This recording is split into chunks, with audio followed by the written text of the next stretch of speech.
अब क्या है कि ये जो नंबर लिखा है ना, ये नंबर क्या है बताओ, यही लिखा है ना स्क्वायर रूट के अंदर।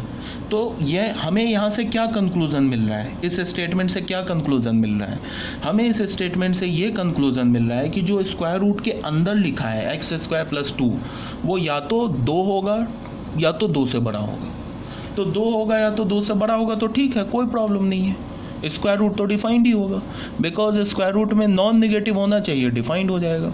ये क्या बोल रहा है कि तुम कोई भी एक्स डालो, एनी रियल नंबर डालो, ये जो क्वांटिटी है वो या तो 2 होगी या 2 से ग्रेटर। तो बहुत अच्छी बात है, तो हमारा डिफाइंड है। इसका क्या मतलब है कि डोमेन, अगर मैं बोलूँ कि domain of F of x क्या हो जाएगा, domain of F of x क्या हो जाएगा, वो ऑल रियल नंबर हो जाएगा। कोई भी रियल नंबर डालो, ये हमेशा क्या मिलेगा, नॉन नेगेटिव। नॉन नेगेटिव मिलेगा तो F of x is well defined. Clear है।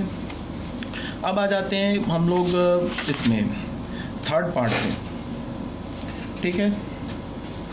तो थर्ड पार्ट में क्या है हमारे पास कि डोमेन क्या दे रखा है, थर्ड पार्ट देखो, f of x is equals to 1 upon x square minus 4, ठीक है। तो देखो होता क्या है कि जब भी तुमको कोई एक्सप्रेशन दिखे, एल्जेब्रिक एक्सप्रेशन दिखे, उसके डिनोमिनेटर में अगर वेरिएबल दिख जाए, दो बात को हमें ध्यान में रखना होता है डोमेन निकालते वक्त।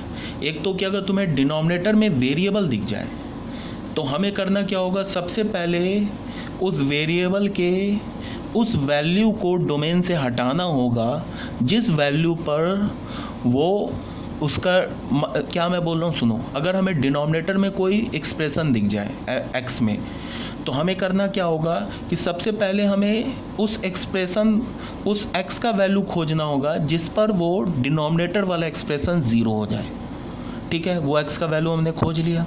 अब उस एक्स के वैल्यू को हम ये रियल नंबर से हटा देंगे, मीन्स डोमेन से हटा देंगे। क्यों हटा देंगे, बिकॉज अगर उस एक्स का वैल्यू हमने एक्सप्रेशन में डाला तो डिनोमिनेटर हो जाएगा 0, और अगर डिनोमिनेटर हो गया 0 तो वो एक्सप्रेशन डिफाइन नहीं होगा। बात आ रही है समझ में। तो देखो मुझे यहाँ डिनोमिनेटर में क्या दिखा, एक्स स्क्वायर माइनस 4, तो मैंने क्या किया, ऐसे लिखा for f x to be defined, f x to be defined. Numerator के लिए कोई प्रॉब्लम नहीं है, न्यूमरेटर में तो 0 हो सकता है चलेगा, बट डिनोमिनेटर में 0 नहीं हो सकता। For f x to be defined, f x को डिफाइंड होने के लिए क्या होना होगा, एक्स स्क्वायर माइनस 4, ये 0 नहीं हो सकता। तो यहाँ से हमें क्या पता चला कि एक्स स्क्वायर जो है ये 4 नहीं हो सकता। तो यहाँ से हमें क्या पता चला कि एक्स जो है वो प्लस माइनस 2 नहीं हो सकता, ये दो वैल्यूज़ नहीं हो सकता। तो हम लोग डोमेन कैसे निकालेंगे पूरे, और बाकी कुछ एक्स होता रहे, ये तो डिफाइंड होगा। ऑल रियल नंबर से एक तो -2 हटा देंगे, दूसरा 2 हटा देंगे। क्लियर है ये बात, ये हमारा आंसर हो गया। या फिर तुम ऐसे भी कर सकते हो कि एक्स स्क्वायर माइनस 4 को तुमने 0 से इक्वेट कर लिया। इसको लिखने का क्या मतलब हुआ कि हम उस एक्स को खोज रहे हैं, हम उस एक्स का वैल्यू फाइंड आउट करना चाह रहे हैं जिस एक्स पर एक्स स्क्वायर माइनस 4 0 हो जाए। यही हुआ ना मतलब। यहाँ से अगर हमें x का जो वैल्यू मिलेगा, वो x का वैल्यू अगर मैं यहाँ इस एक्सप्रेशन में डालूंगा तो वो left hand side right hand side बराबर हो जाएगा। समझ रहे हो ना। तो यहाँ से हमें क्या मिला, x square is equal to 4, तो यहाँ से हमें x की वैल्यू क्या मिली, प्लस माइनस 2। तो इसका मतलब क्या है कि अगर मैं x का वैल्यू +2 लेता हूँ, -2 लेता हूँ, तो ये वाला चीज़ जो है ना, ये जो चीज़ है ना, ये 0 हो जाएगा। तो 0 हो जाएगा किस पर, प्लस माइनस 2 पर।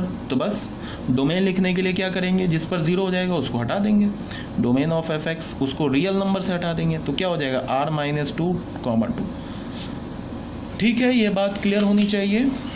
अब जैसे फोर्थ में आ जाते हैं। फोर्थ जो हमारा एग्जाम्पल है वो क्या है, f x cube root of x minus 1। अब बच्चे फिर थोड़ा ध्यान दो, मैंने क्या बोला था, इवन रूट का मतलब क्या है, हो गया 4th root, square root, 6th root, 8th root. ये सब जो अगर ऐसा रूट मिलेगा ना, तो इसके अंदर जो होगा ना, वो हमेशा जो नंबर आएगा वो नॉन निगेटिव आएगा इवन रूट के अंदर। जैसे कि अगर मैंने स्क्वायर रूट बोला, ऐसे मैंने एफ एक्स ले लिया, मान लो मैंने रूट अंडर एक्स माइनस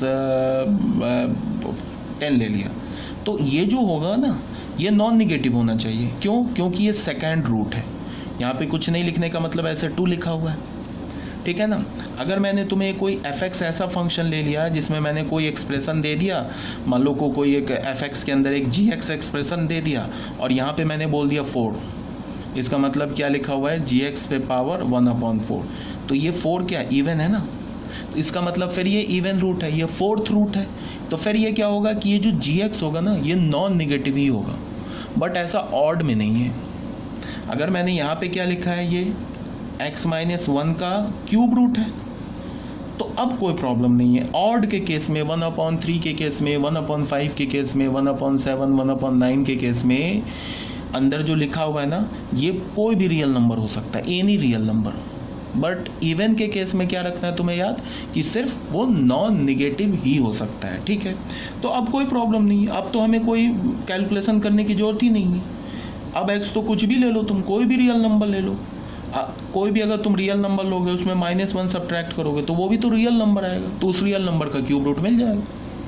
अब तुम्हें उस रियल नंबर का क्यूब रूट खोज के दिखाना नहीं है, बट ये जो एक्सप्रेशन है वो तो डिफाइंड ही होगा ना। तुमने x का वैल्यू मान लो ले लिया 28, तो 28 -1 क्या मिल जाएगा 27। 27 का क्यूब रूट क्या होता है बताओ, 27 का क्यूब रूट क्या होगा 3 होगा। अगर मान लो कि तुमने x का वैल्यू ले लिया, सपोज डैट तुमने x का वैल्यू ले लिया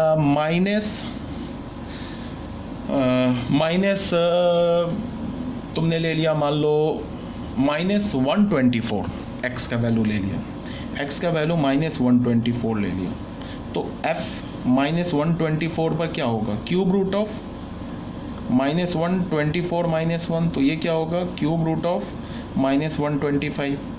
अब -125 है, इसको क्या लिख सकते हो -5 का यहाँ पे क्यूब और यहाँ 3, ये क्या हो जाएगा -5, आंसर होगी।